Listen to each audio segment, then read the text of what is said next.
Welcome to today's episode of Words of the Wise. Today I have Chief Mills from Milford PD in Ohio.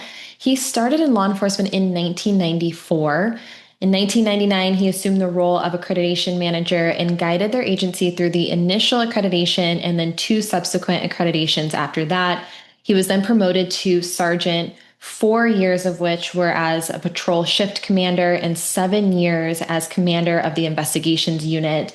He was then promoted to chief in 2011. And I was trying to do the math when I was going through this, and my math is correct. It was about 15 years ago. He was promoted to chief of police. He also holds a bachelor's in science in criminal justice, and he also graduated the Police Executive Leader College and Certified Law Enforcement Executive course, and he serves as an adjunct instructor at the University of Cincinnati Police Academy. Welcome to the show, Chief Thank Mel. you, Paige. Appreciate you having me.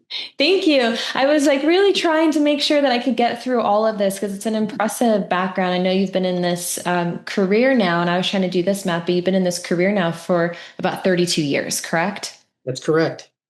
Well, I appreciate your time in coming on here. One of the things that popped out that I did not say in your intro, because I wanted to have a deeper conversation about this, is that you actually have 5 children and three of them are in law enforcement. Has having children in law enforcement kind of changed your perspective or the way that you view not only the career and the things that you do in leadership, but also law enforcement wellness? Oh, absolutely. 100%. None of them talked about it growing up. Now, myself, I've known since I was 5 years old I was going to be a police officer someday. Had no clue early on that I would do it right here in my hometown of Milford. For those that are old enough to remember the Andy Griffith show, I feel like Andy Taylor, Sheriff Taylor of my hometown community. But anyway, none of the kids ever talked about it. They all had a variety of different career plans that they considered at one time or another. But when the oldest of the three that are in law enforcement called me and said, "Dad, I've got a new career plan I want to talk to you about," I had no idea he was going to say policing. And when he did, the first thing I said back was, I don't know that you truly know what a lifestyle as a police officer involves. I said, I've got officers with 20 years on night shift. Mm. And he said, Dad, that's not what attracted me at all. I don't care what shift I'm on. He said, what I saw growing up were people coming up to you at gas stations and restaurants and hugging you and shaking your hand and thanking you for what you did for them. And I just can't imagine any other career that will give me that value. So I Mm. said, "You picked a really good reason, and I will support you wholeheartedly."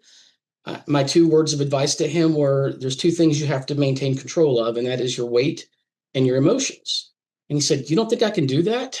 And I said, "Well, I struggled with it in my career." So, but fortunately, he's been off to a great start. He's got about 3 years in. And then from there, his two younger brothers have followed in his footsteps. Wow.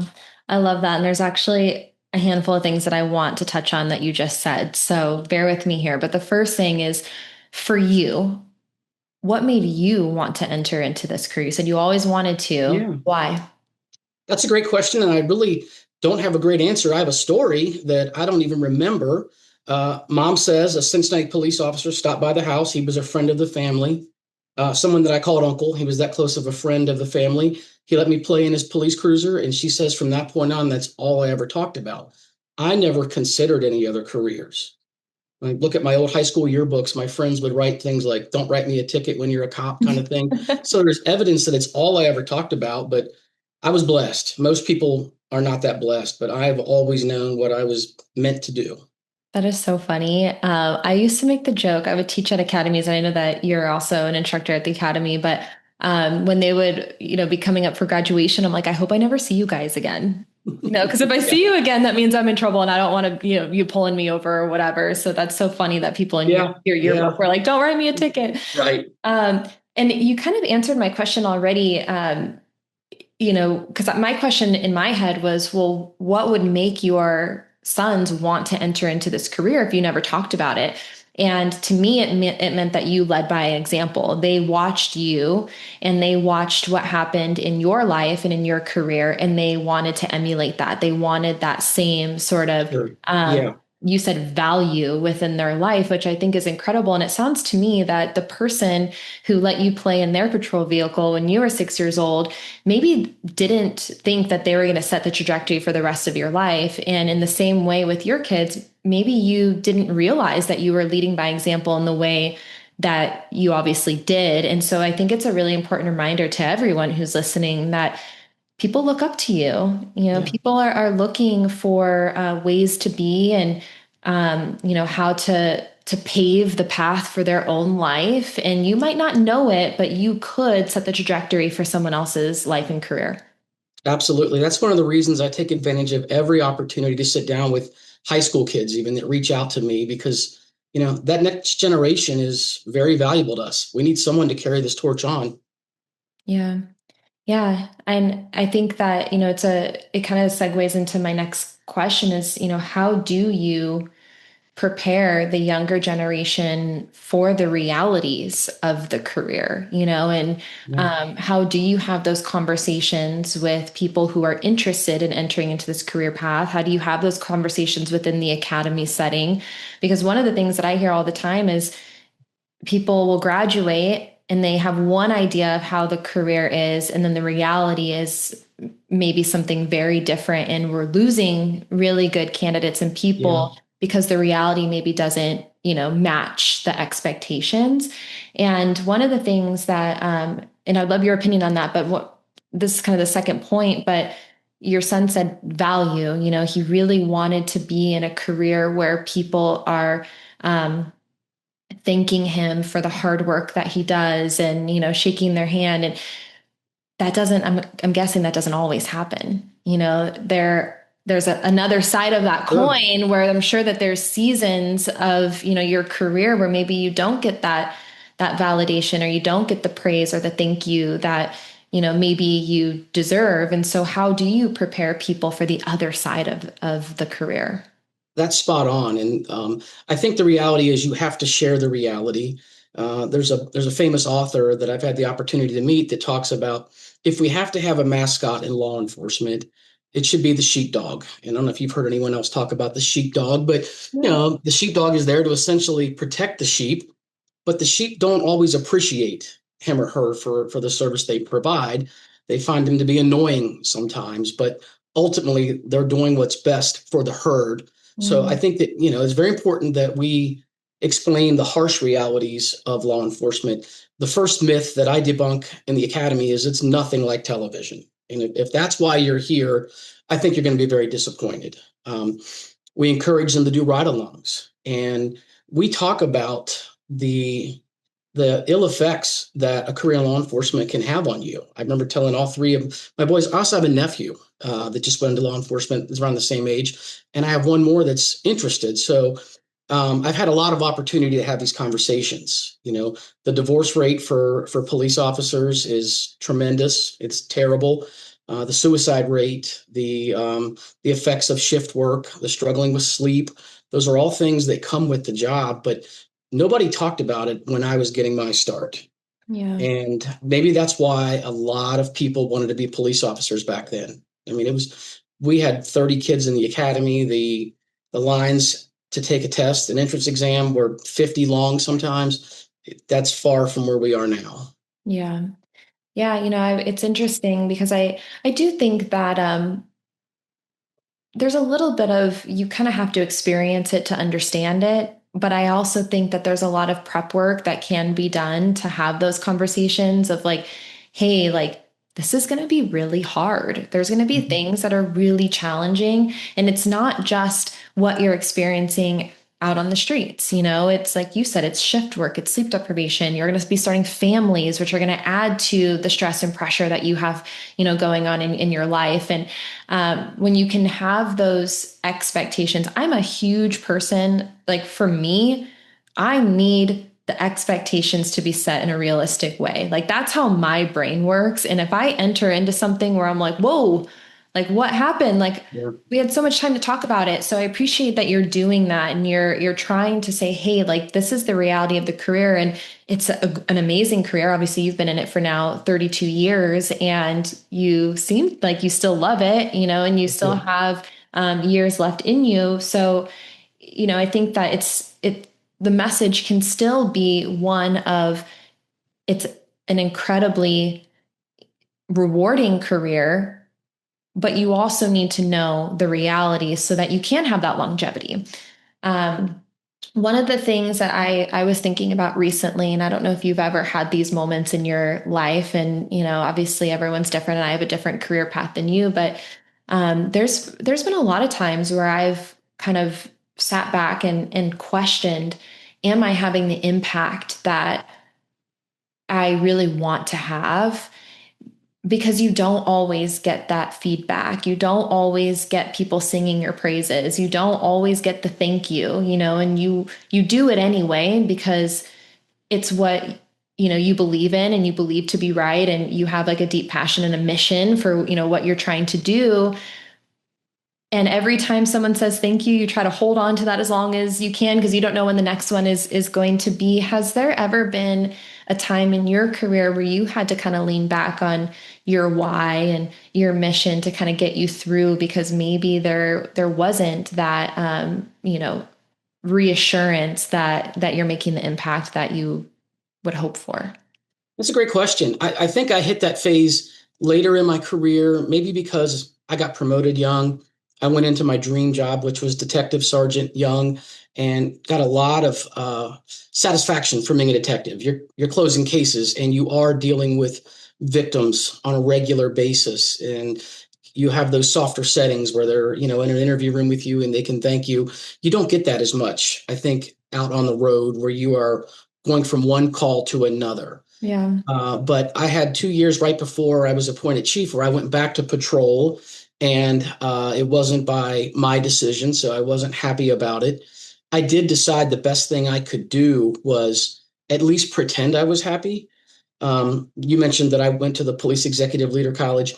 A story that we were taught in that course, and it could be totally fictional, but it really resonated, was about two young girls that worked at a pharmacy that just did not like their job at all. They hated the customers, they hated the job, hated everything about it, and put in their notice. And their last day, they decided as a prank to pretend they liked the job and to put on this smiling face. And I can tell from your smile, you get where we're going. They ended up loving their job. And again, whether that's fiction or fact, that's what I chose to draw on. And I fell in love with being a uniformed police officer again for those last 2 years and used that a lot. And I did. During that time in my life, I reflected back on the lives that I had an impact on, the people that I was able to make whole again. And I think that's so important.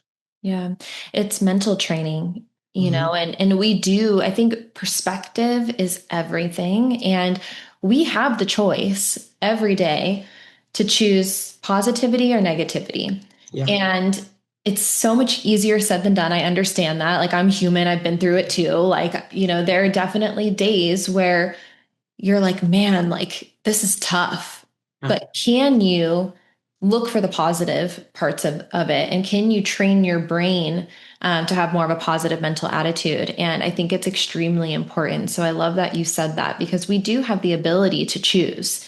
Sometimes maybe we don't realize that we have the ability to choose, but every day, and I've had my partner say this to me too. They're like, you're really like you're choosing to have a bad attitude about this right now. And I'm like, I hate that you're right, but you're right, Yeah. and like you can have that attitude. So I love that. And I wonder Yeah. if that is a true story or not.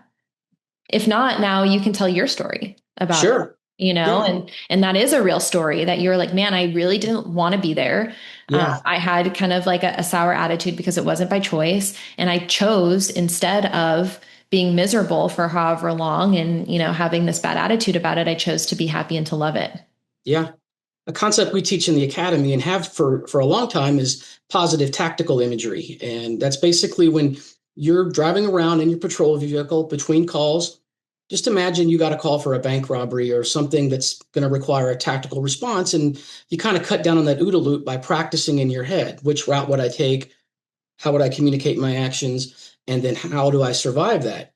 Well, we've kind of evolved that now to more of just a positive thinking in general, whether it's dealing with an ethical decision or just like you mentioned, just having a bad day. So we're teaching these cadets to do the same thing about their day and envision the day ending on a high note, and just a way to maintain that positive attitude.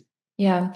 Yeah, I've never heard anyone say what you just said, positive tactical imagery, but um, you're talking my wheelhouse. When we talk about meditation, gratitude, a lot of these words that we use you still have maybe a stigma or like a woo woo to it. But I was told really early on that if you put tactical in front of anything, it makes it cool. So you guys just did that. And it sounds cool, but it is.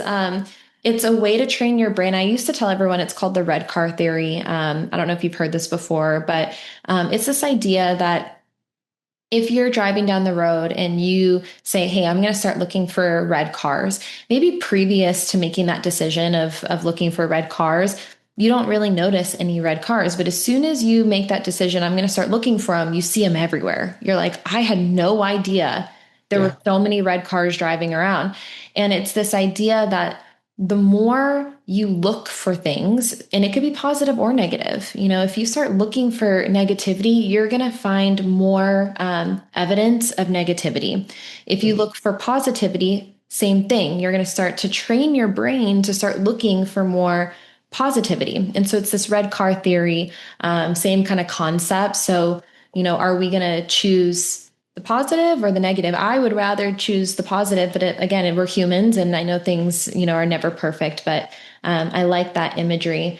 You can also do this, and I'm sure you guys do this in other ways too, but I used to teach military skydiving, and we would do this whenever we were in the plane. And so I try to tell everyone like wellness doesn't mean that you're broken. Like wellness can be very like tactical performance driven. And that's what I would teach to these EOD guys. We would be in the plane and we would be doing imagery. And it's exactly what you said. We'd be like, okay, we're going to imagine every single step of what we're about to do. And we're going to imagine ourselves doing it perfect. And of course, if you go in and you make a mistake, you assess like what happened and like how you can do it better. But in the imagery phase, we're imagining everything going like A plus here, Right. and it's all the way up to checking your gear, the light of the door going on, opening up the door, walking to the door, exiting every single step, all the way to landing safely on the ground. We are having a replay of this like image in our brain. And then we found that the success rate of us doing things better was much higher when we did that versus when we didn't. So it was a really interesting kind of what word am I thinking of? Test, maybe, Yeah. Yeah. where we'd kind of A/B tested it to see, okay, like, do we do better when we don't do it, and we just like kind of hang out, or do we do better when we do it? And we performed much higher when we did it. So. Sure. I'm not surprised. Yeah, I just think that the conversation sometimes is, wellness can be for performance. It doesn't necessarily have to mean that you are struggling with something. Like this could be something to get you to the next level so that you are even better than you are now. And I think that that's something we're striving for. Absolutely. You said weight and emotions Yeah. were the two things, and you said that you had your own experience with this. So can you maybe explain a little bit about maybe what you went through and how you're teaching the younger men and women to really focus on those two things, especially with the challenge of shift work? Sure. Well, obviously the culture was much different when I started in the early to mid '90s. I was part of the newer generation coming in, meaning I didn't have a mustache and I didn't smoke, but almost everybody else did. We weren't very diverse. We didn't have many women. And when the shift ended, we went to the bars, and it was not a healthy lifestyle. No one really talked about weight. No one pulled me aside and said, "Hey, man, you're packing the pounds on." Yeah. It's no secret. It's hard to eat a healthy lifestyle unless you really plan for it, and no one taught us to do that. And I'm not blaming anyone else. Obviously, I made those poor decisions. But as my good friend says, he says something like, "I've probably lost 1,000 pounds in my life." You put it on, you take it off. You put it on, you take it off. I'm no different. Went through this, as you mentioned earlier, the phase of life where you're starting a family and your time is stretched a little thinner than it used to be. And so, yeah, my weight has gone up and down. My city manager gets even as a chief, he gets a kick out of looking at the evolution of the dozen years of our citizens police academies. And there's fat Jamey and chubby Jamey. That's about as thin as I get is chubby Jamey, but that's a job hazard. It's not exclusive to law enforcement, but as I've told new officers when I hire them, you're not going to leave here weighing any less than you weigh today, historically. And in addition to that, you're going to strap on 25 pounds of gear. And that's why we see officers in their 40s and 50s having hip replacements and knee replacements. So I try to get ahead of that. I did implement physical fitness standards when I made chief. That was a process, but I'm very proud of it. In terms of emotion, we just weren't taught to de-escalate a lot. And as a result, I reacted instead of responding. And I teach the difference in the academy now, and I preach it to my officers. But I'm not going to pretend that I was always perfect. I learned a lot of lessons the hard way. By nature, I am an emotional person, which can give you fuel, but it can also be a weakness, especially in heated situations. And there's a lot of times I would have been embarrassed if my actions would have been caught on a body camera. So that's what I worry about, not just street survival. I worry about career survival for officers. Having a bad day can ruin your career. And it's really the only profession out there where that's a reality. Yeah. I love that you said that emotional regulation was a strength because I completely agree. And I struggle with that too. Yeah. I used to be very emotionally reactive and it was never good. You're always digging yourself out later, like, oh no, I shouldn't have said that. Yeah. And so having the ability to pause and to be able to choose how to respond, I love that you said that that is a strength. And I agree with you. Obviously we know that things were different, when you came through the ranks. And I think the more we have these conversations, and my hope is that this conversation is something that maybe sparks another conversation somewhere else. I know that you guys in your state are really pushing for mandating certain elements of wellness, which is really not heard of, having certain standards or mandatory. But it seems to me like Ohio really is kind of pushing for this and setting the standard. Can you talk a little bit about that? What kind of made that decision for you guys? I know that there's a lot of you who are really close and stay connected, but what kind of made that decision for you guys to have those kinds of standards and in some cases, some mandatory wellness? Right. I don't know that I can speak to what led the Attorney General and our governing post, the Ohio Peace Officer Training Academy, but they did, as you mentioned, mandate some officer wellness annually, and they've been great classes. I've been very happy with the quality of those classes. Internally, for me, aside from having children that went into the business, and as we've made clear, that opened my eyes even wider, but it was recruitment and retention. I knew when I assumed command of the department, there were a lot of men and women my age that came on in the mid 90s. At the time, President Clinton had some grants that allowed departments to expand. And that's how a lot of us got our jobs. So not everyone elected to go into the deferred retirement option plan known as DROP. So we had a wave of retirements that we knew were going to hit. What I did not expect was a wave of resignations and a couple of officers that decided to go to other departments. But the resignations were really what caught my eye, and it's just because it is a hard job. The lifestyle is a grind, and I thought I've really got to do everything I can to make this a culture where people want to come to work and see the value in their career. So Yeah. that's when I started doing things like reminding them that they're part of something bigger than themselves. We are a very historic town, a very small town, a suburb of Cincinnati, but our department has over 100 years of history. So I started getting some of those old pictures from the 40s and having them blown up into large photographs and posters and placed on the walls. I started a memoriam wall of officers that have retired and passed on to kind of, again, like I said, constantly beat that drum that you're a part of something bigger than yourself here. And then I think the other thing I did was just remind my staff that I have an open door. And so many good ideas and policy changes came out of that. Everything from why do I have to wear short sleeve or long sleeve based upon policy? I make a lot of decisions every day, chief. If it's a warm February, why can't I wear short sleeves? So we opened our eyes and took more input from everyone.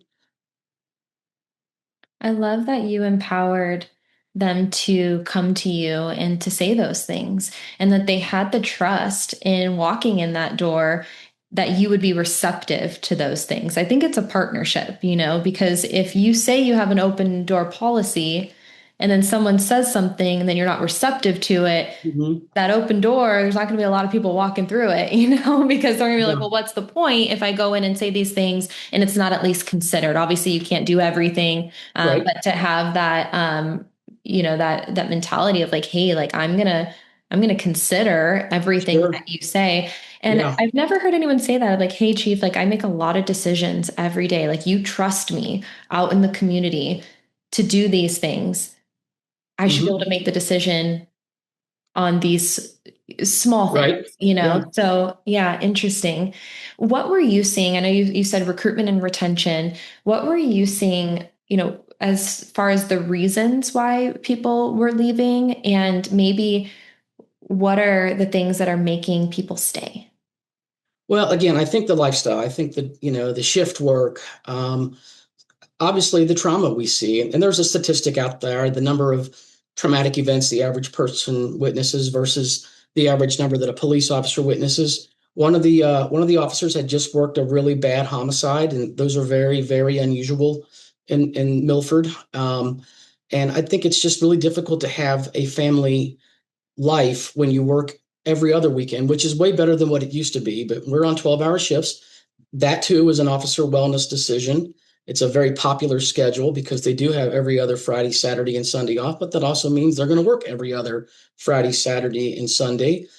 So it was really a variety of reasons that I saw officers leaving. It was not unique to Milford. One of the other side gigs that I do that I forgot to mention is I'm an assessor for CALIA, and I'm not sure if you're familiar, but Yeah. the Commission on Accreditation for Law Enforcement Agencies. So I get around the country a few times a year and I assess other police departments, and I see these same recruitment and retention issues there. So I knew it wasn't anything exclusive to Milford, but it didn't make it any less real. It was something that I had to really go back to the drawing board and decide what we could do to change things in our culture. Yeah. And you said that there's a promise that you make as a leader. What is that Yeah, promise? yeah, that comes from an interview where the young man that we were interviewing, we were very hopeful that we could hire him, and he let us know that he was in two other processes, and they were really good departments. And I let him know that. I said, I'm good friends with both those chiefs. Those are great departments. I mentioned my kids. I said, here's the one thing I will offer up is I will always try my best to see things not just through my eyes, but through your eyes as well. And I promise I will work hard to be the chief you deserve every day. And I Mm. said, don't make the decision today. Give it a few days. I think we're approaching the weekend. I said, give me a call on Monday and let me know what your thoughts are. I think it was the next morning he texted me and said, I'm going to accept. So, and he has worked out fantastic. I love that. I love that story. I think that we're starting to hear more and more stories of this, of where a lot of the younger generation really do want to work for an agency that cares about them. I know that there are some people who are chasing the paycheck for sure, and I'm not trying to overgeneralize anyone by any means, but I think that the conversation is starting to be more wellness focused. How are you going to take care of me and my longevity? I think Mhm. that now that they're understanding the realities of the career, because you guys are talking about this now, they're like, okay, well, does this agency care about me and my longevity, and what does that look like? And so when you told me that offline, that promise, and I thought that that was so powerful. And I'm curious how, because you did grow up in an environment where it wasn't that way at all, how were you able to adapt your mindset to be what it is today? That's a really good question. I've thought about that a lot. So, yeah, when I started, one of the most common expressions around the station was the tail don't wag the dog. aside from the grammatical failure in there. That's just a flawed way of thinking, but that Mhm. was their way of letting us know as young cops, we don't care what you think. We're going to tell you what to do and you're going to go do it. Over time, that's changed. I mean, the analogy that works for me is back in the early 90s, the new buzzword was community policing. Everybody was talking about it, but nobody really knew what it was. Mhm. And so for us, it started with, just using the word. And then we had a full-time community oriented police officer that handed out teddy bears. And as time went on, we realized that really wasn't community policing either. It has to truly be holistic. It's how you treat your community on a daily basis, and that really led to in my opinion, almost decades of commitment to just being exceptional customer service givers to our community. And that's very important. I don't want to take away from that at all. But Mhm. there was zero focus on giving that same level of service to your workers, to the servants that are risking their lives and working those long hours and weekends. And I think that's kind of where officer wellness started. It started with a buzzword. We talked about officer wellness. Our first policy was really written more around liability. It was a supervisor policy. One of your responsibilities at shift change is to make an assessment of all of your officers and make sure they're mentally well enough to serve. And if they're not, we're going to send them home. We're going to send them off for a fitness for duty evaluation. And there's nothing wrong with that. That's very important, but it was not holistic. It was Mhm. almost like that's going to be their problem to fix, and we'll get you to a doctor. But now I feel like we have a fantastic culture. We've had a couple of traumatic events in the past 6 months, and I'm really proud of the fact that throughout that day, I had multiple officers, supervisors, detectives stop in and say, "Hey, so and so's really struggling with that." And I said, "Great, I'm glad you checked on him." And then someone else would say that. So we've normalized having a bad day. And an expression that we got from one of those mandated courses you mentioned was, you're having a very normal reaction to a very abnormal situation. So Mhm. first and foremost, understand this is normal. You're a good person. You saw something today that most people never see in their life. And in some cases, you saw it 2 or 3 times in a month. So I really appreciate that we truly are our brother's keeper around here. Yeah, I love that. And kind of my question was, and obviously I know that you guys have created a culture of care and you have resources that are really successful and you're able to communicate about these events and these emotions and have the resources to be able to process everything.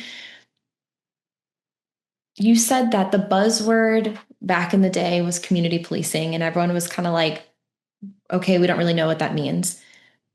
But maybe there was like a check the box, right? It was like, okay, like we're community policing, so we're doing the thing.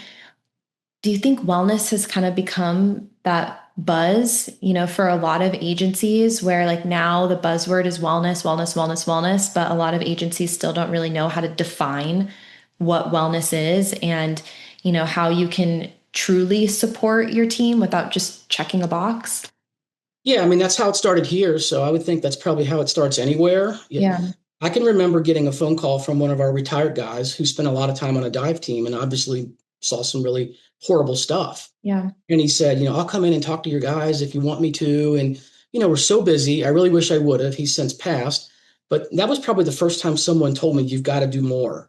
And Mhm. then the wife of a retired officer reached out and said the same thing. And I remember thinking, like, what else is there? And it was, I hate to use one of those, cliches of thinking outside the box, but that's really what it required. And I can't take credit for any of it. I've just agreed to it. And I attended some trainings through our tri-state peer support team, and that really opened my eyes. And that's when I kind of realized it's the same process we went through with community policing. You have to really make it holistic. And one of my favorite quotes is, they don't care how much you know until they know how much you care. Mm. And that's really, I'm terrible at accepting compliments. The only one I've always said I will accept is that I do care. I care a lot. I'm not the smartest chief and not the best chief, but I do care a lot. So that, I think, is the foundation. Once you have that, it's I view this like a family here. Yeah. I have, okay, so I want to figure out how I can put this. I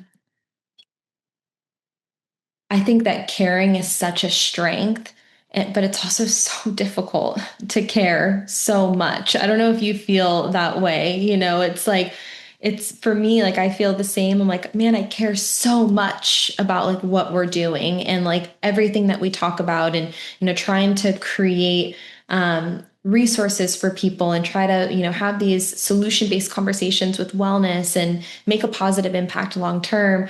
But then like caring so much sometimes can almost be painful. It's like, especially if you don't feel like maybe things are moving as quickly or, I don't know if I'm explaining anything or if you can kind of relate to that, but I feel like caring is something that's such a huge superpower, but it also can be one of the hardest things.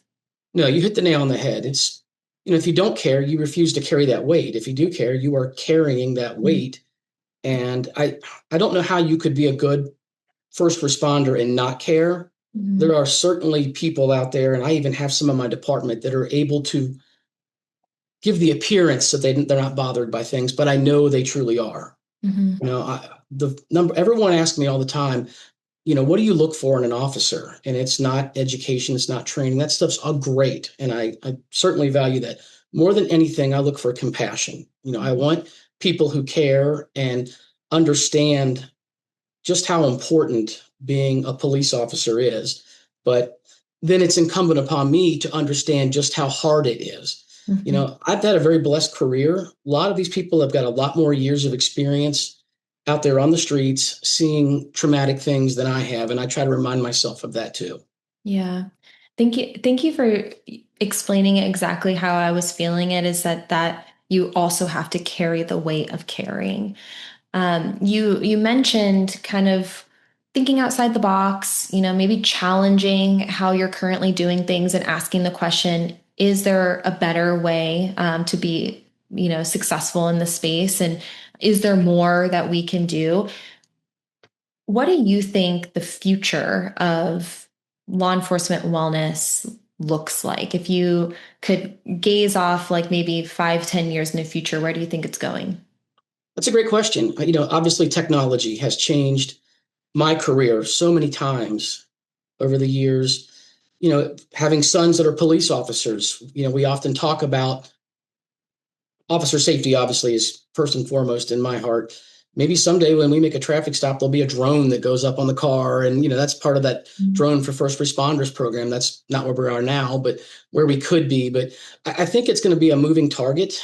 I should say, I know it's going to require me and other chiefs to get outside the four walls of our office. I Mm. think a lot of us, certainly myself during COVID, kind of got into our own little caves and got into our own comfort zone. And I had to go through that revelation that, I did this job for a reason and I want to keep moving. So that's why I try to get out and go to conferences and I assess other departments and constantly on the lookout because as I mentioned years ago, when I had retired officers and spouses calling me, I had no ideas. I didn't even, the things we do today, I would have never dreamt we're doing. And it's because I didn't come up with it. So I think for chiefs, you just have to have an open mind. We are still a paramilitary career, and I think we always will be. But I think it takes being open to new ideas and trying new things. And if they don't work, then you go back. We were one of the first departments in the area to have on-duty workouts, and for years, we thought that was never going to happen. Just a liability, and it wasn't that I had a problem with it, but the higher ups in city administration were worried about the on-duty injuries and things like that. And I finally said, we do dangerous work. We drive fast. We use force. If we can't get on a treadmill or an elliptical or lift weights, then we're in the wrong line of work. And that's been a huge benefit to us. And since then, a lot of the departments in the area are allowing on-duty workouts. Yeah, I think there's so much strength in gaining different perspectives from everyone. I know that you told me that there are a few chiefs locally that and you talk to, and you guys can bounce ideas. I think there's so much strength in that. But then also, you've said a couple times in this conversation of allowing some of those ideas to come from your team, having that open door policy. And you said a lot of the great ideas that you have now were not even your ideas. It was the ability to have an open mind, to be accepting of different ideas regardless of where they come from. So I think that that's a really powerful statement, but also not being afraid to try things. I heard this put in a really funny way because I do think that when you try things and you feel like you quote unquote failed, then it's maybe difficult. It's like the hand on the stove. You don't want to feel like you keep getting burned. And I understand that in a lot of ways, there's budgets and things that have to be considered. But someone said this to me one time. I thought it was really funny. They said, have you ever been on a bad date? Is what they said. Have you ever been on a bad date? And I think everyone's like, yeah, of course. Like, we've been on Yeah. bad dates. It didn't work out. You tried Right. it, you were hopeful. You went on this date and it was a bad date. And they said, well, did that prevent you from going on more dates until you found that Sure. person that worked for you? And we're like, well, no. And it's like, okay, well, it's the same thing when it comes to trying things new, and we can apply this to wellness. Like, you might have to go on a lot of bad dates Yeah. to find that one thing that's really successful, and so not being afraid to try is kind of that same sentiment. I like it. My final question, and I know that you've already given some words of wisdom and some things that you have told your sons entering into this career, but the reality is that your sons are going to be the future. They are going to be tomorrow's leaders. But for all of the younger men and women who are entering into this career or who are looking for a career in law enforcement, what words of wisdom would you share with them? I'll answer that by telling you how I open up my ethics and professionalism class in the academy. I go around the room. I should qualify that. I teach like the third night of the academy, and it's an 8-month academy. So I make them stand up, introduce themselves to me, and tell me why they want to be in a career in law enforcement. And I get a lot of great answers. Just really good from the heart, a sense of duty, a calling, all of those great reasons to go into this career, reasons like my son gave.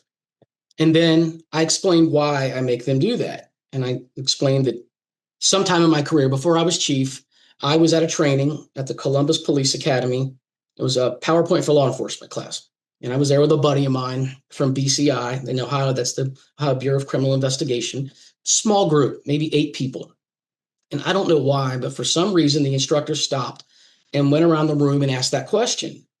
And I have my answer. Uncle Ron and the Cruiser, you've heard.